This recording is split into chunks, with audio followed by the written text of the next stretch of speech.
All right, in this PowerPoint, we're going to go over how to write in-text citations for Shakespeare to help you prepare for your content assessment on Wednesday, September 18th.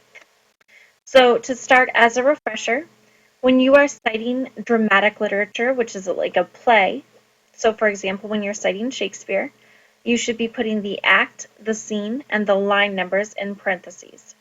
For example, if you want to take a quote from Act 1, Scene 3, line 45, inside the parentheses you would put 1.3.45. Remember we talked about in class, you do not put anything else inside the parentheses except the numbers and the periods to separate them. For Act 3, Scene 2, lines 46 through 50, again, in parentheses, we're just going to put the numbers and the periods to separate them.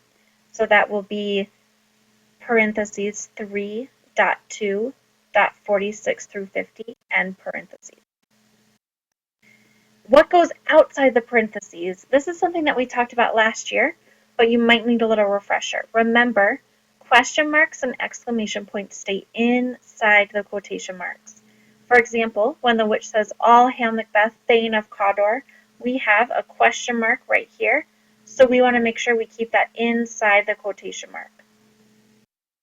No periods or commas go inside the quotation marks. This is exactly like how we've been doing it for the last year. We do put a period after the parentheses and the act, scene, and line numbers in a regular paragraph. We'll see an example in just a minute. So if we are quoting multiple lines from one character, we need to make sure that we're indicating each line break with a slash. We saw this in our warm-up on Monday.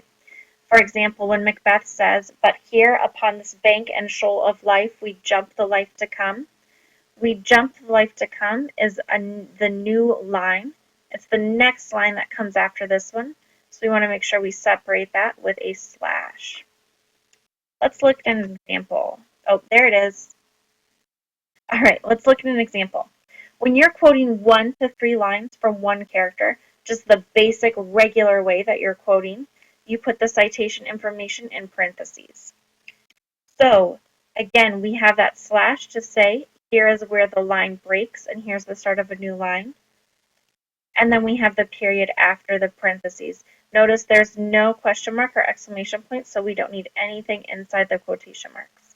This is the very basic, straightforward way to quote from a character. If we are quoting 3 or more lines from one character, we're going to use something called a block quotation.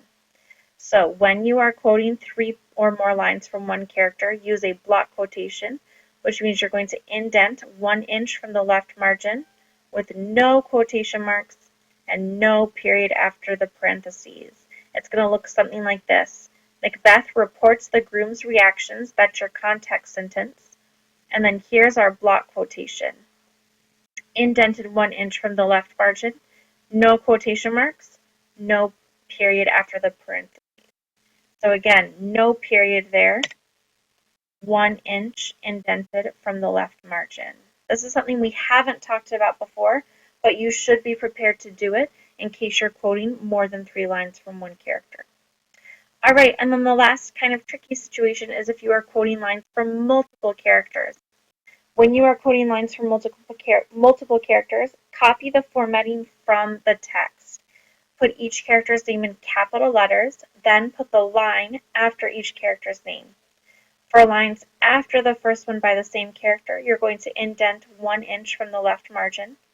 Do not use quotation marks and no period after the parentheses. I know this is a lot of rules. This looks kind of confusing. Let's look at an example. So Macbeth's doubts begin to surface immediately after he murders Duncan. This is our context sentence. We're going to set it up with a colon, and then we have the character's name in capital letters, a period, and then what he says. Notice that after each character's name, we have a period. Again, we're going to indent 1 inch from the left margin for the second, third, and subsequent lines after the first one, and then no period after the parentheses. All right.